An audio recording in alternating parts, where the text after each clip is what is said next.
Камчы Көлбаевдин көзүн былтыр убагында тазалашыптыр. Мунун үчүн Ташиев менен Садыр Жапаровго чоң рахмат айтышыбыз керек.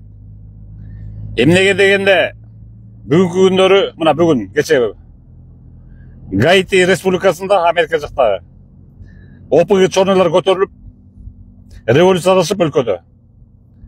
Представьте, президенттин кызы ошол өздөрүнүн өлкөсүнө киришпей коюшту. Киришпей коюшту вообще. Чет өлкөдө алып кетти. Премьер-министр осы отставка берди ошо Гаитини.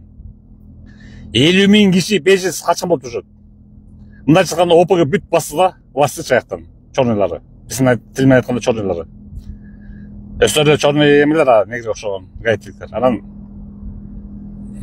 ошентип анан мунун баарын карап отуруп, бул деген Ташиевдин көсөмдүгү период көрө билген мамлекеттүүлүк адам, мамлекетчил адам экенин кабар берет.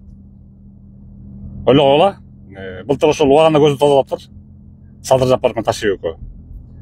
Болбосо бизде да ушундай кылып туруп Көлбаев басса эмне болот? Италия басып турго, Кыргызстандын жарымын басып турго уже. Кыргызстандын жарымын басып тур, Матраев экөө биригип аткан, бирикчи болсо талкалап Кыргызстанды басып ит кылмак. Ошо так Гаитиде революция болмак. Бүт властын структурада азыр чорнойлор отурушмак. Же ошо чорнойлор истеген чорнойлор отурушмак. Италия отуруп турго, баарын тазалап атат. Анан мен билип эле турам, муну окугандан кийин комментарийге жазып чыгасыңар. Ошо басканда жакшы болмок, сен биринчи кетмексиң, же колго түшмөксүң деп. Хей, мен деле талаада калган адам эмесмин. Міне 20 жыл мурунку кара кечени унутуп калдыңарбы? Жумгал элим бар.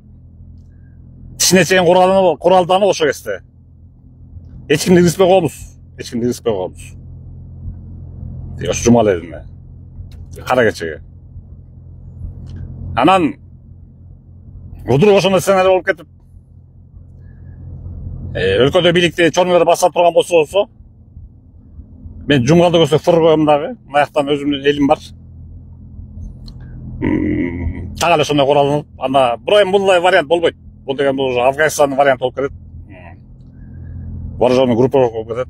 Кыргызстанда бүт эле саясатчылар бар, ошол миллионерлер, куралдуу жарактары бар жашуурун. Анан анда Афганистан вариантын өнүгүп кетебиз. Андыктан тихо, мирно эле ушинтип былтыр ошо ОПГлардын көзүн тазалап койгон жакшы болду. Бейстабилдүүлүктүн очогун ачак напряженности Ташиев талкалап жок кылды. Азамат Ташиев рахмат айтышыбыз керек. Ошо өлкөдө бейбитти сактап калган үчүн.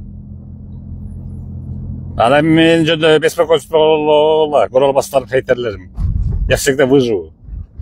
Ошо кезде деле Карсоож куралда уруудан бери болгон 2005 жылы мен кара кечени басып жатканда айтышкан баары. Мотуучулар вооружен Зубов деп. Так что ушунака ал эми Ташиев менен Садыр Жапаровго очередной раз рахмат айткыла. Өлкөдө стабилдүүлүк орноду. Эми чорнойлор келгенде эмне болмок эле? Чорнойлор келгенде идиотский власть болмок, ойлоп коелук, кафырский власть болмок. Булар деген капырлыкка шерелген да. Идеялары лишь бы дүйнө, лишь бы байлык. А мындай акыретти тозок бейишти булар ойлоп да койбойт. Азыр тозокто күйүп атат көп ошо өлгөндөр, чорнойлор. Андыктан биз бейишке даярданышыбыз керек. Улуу Орозо күнүндө айтарым ошол.